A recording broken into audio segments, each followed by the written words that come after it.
not. Joining us now for more on this is One Nation leader, Senator Pauline Hanson. Senator, good to see you. I could see you smiling as we were having that discussion.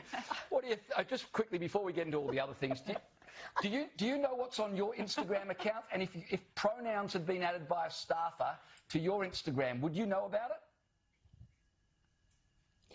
Listen, it's she and her, and I know I'm a female, no doubt about it whatsoever. Every time I look in the mirror, I know exactly what I see, and I know it's female. So, and I've had 4 kids, and that definitely binds it in me that I am female after having 4 children. I was laughing at it. First time I've heard about it, how ridiculous it is, and how pathetic these people really are. I have to, it's a joke, an absolute bloody joke. Well, I'm glad that here on Danica and James we've exclusively cleared up your pronouns, Senator. Thank goodness for that. Thank goodness. It's a wonderful thing. Hey, on a serious note, you famously called 5 times for a national inquiry into the treatment of children suffering from gender dysphoria, and you were turned down every single time. Now, the federal government has belatedly announced an inquiry. I'm just wondering, are you happy about that?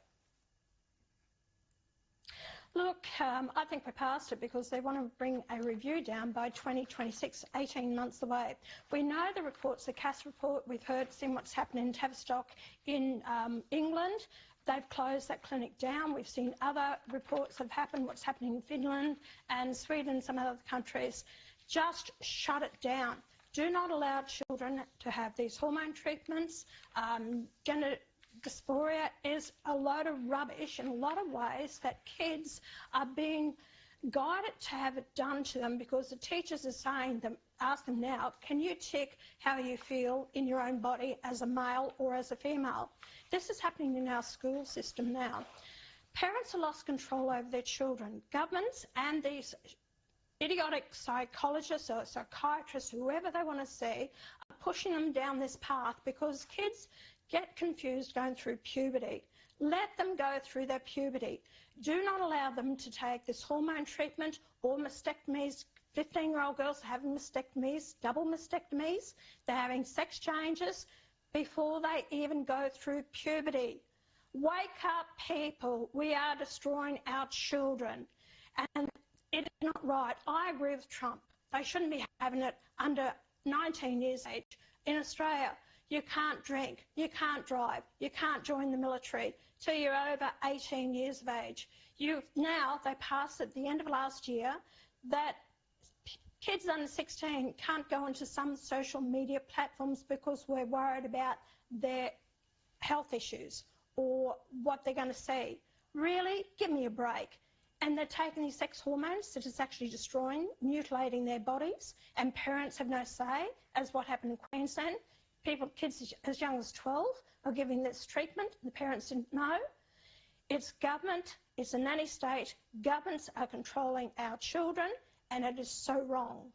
It is wrong. I actually think it's child abuse, to be honest, Pauline Hanson, that kids are just being offered these puberty blockers, cross-sex hormones willy-nilly in the first instance, and I just think it's going to lead to a generation of very confused children down the track. It's certainly a worry, so good on you for pushing this for so many years.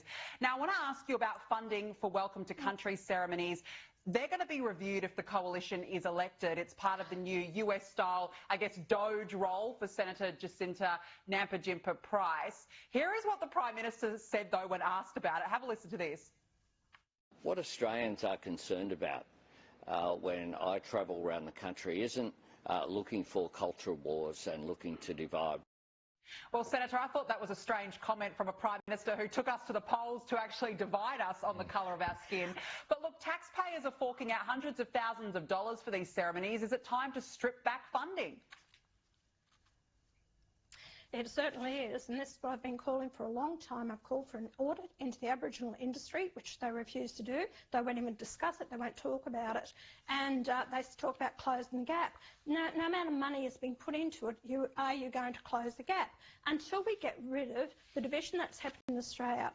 As I've said for the last 30 years, all Australians should be treated equally and the same based on an individual needs case, not based on race or the cultural background. Until we get rid of that, we're going to continue to have the division. We should have a full audit into the Aboriginal industry, where the money has gone, the hundreds of billions of dollars. It hasn't produced anything. It hasn't helped them at all. So I want to see a full audit. Thank goodness. Every time I'm on the plane and it lands and I hear a welcome to country, I cringe. And I feel like calling out, no, I don't, and I won't, and I'm over it. But I feel if I do that, they may not let me on the airline again. But if an attendant doesn't say it, I say congratulations, thanks for not saying it, because that's how I feel about it. Australians are so over it. They had their say when they voted against the Voice. Albanese is a hypocrite. He's been the most divisive Prime Minister this country has ever had. Yeah, I think a lot of people would agree with your sentiments, Senator. Yeah. I want to ask you about Chris Bowen, because he's come up with another plan to save the planet from climate doom.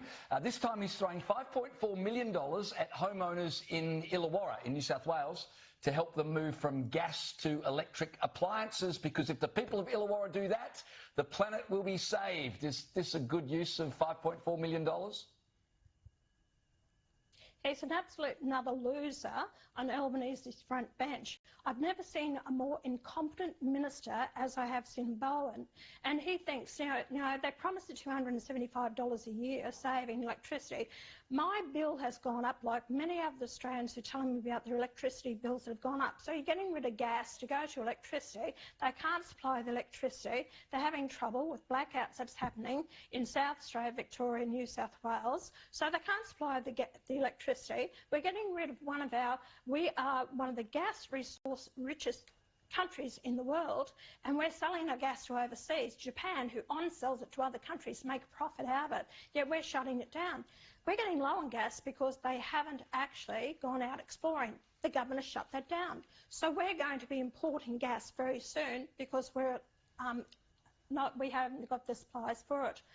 Like I said, Chris Bowen is an absolute dill, and he shouldn't have that portfolio. And I know that 2,500 people have inquired about it. They've signed up 400 people, but all they're doing is giving them money to put in appliances at the cost of the taxpayer. People, wake up. This is not going to save the planet. Go and do your research. Understand about climate change. Yes, it's happening. It's not man-made climate change. Understand the science behind it, which they won't tell you. No, they will not tell you. They will keep peddling this fantasy and sending us broke and backwards at the same time. Senator, just before we let you go, there is a flooding emergency unfolding in far north Queensland at the moment. It must be very difficult up there for communities right now. Look, it always is, but when we do have these floods in Queensland, we expect it this time of year. I went up to one there that we had it just after Julia Creek, and it was in inland Queensland. It was devastating. It was terrible to see the devastation that it caused. Look, this is why I keep saying, we've got so much water up there. Build the Bradfield scheme. Bring the water down inland Australia to water inland Australia. It would do so much good instead of seeing all this devastation and flooding that happens up there. And I hope the governments get behind the people that are left devastated from this terrible flooding. Senator Hanson, we always appreciate your time. Thanks for joining us.